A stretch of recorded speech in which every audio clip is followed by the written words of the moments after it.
There's an old cursed lighthouse at Dagger Point where a young writer named Thomas decides to stay, hoping the isolation will help him finish his novel. The locals warned him about the place, but he didn't believe in ghost stories until he heard the whispers his first night there. It started as a faint murmur, barely distinguishable from the wind. But by the second night, the sounds grew louder. Footsteps creaked up the stairs, stopping just outside his door. Yet whenever he checked, no one was there.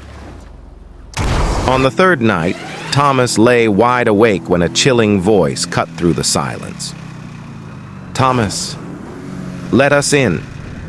He tried to ignore it, brushing it off as his imagination, until a freezing wind whipped through the room, knocking his lamp to the ground. Then he saw them. Thin, skeletal hands stretching out from the shadows, their bony fingers clawing toward him. The hands latched onto his arms, dragging him toward the window and the rocky cliff below. Desperate, Thomas twisted free, grabbing an old brass key he'd been given, holding it out like a shield.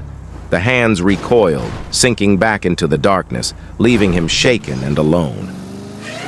At dawn, Thomas fled the lighthouse, and as he drove away, he dared one last look.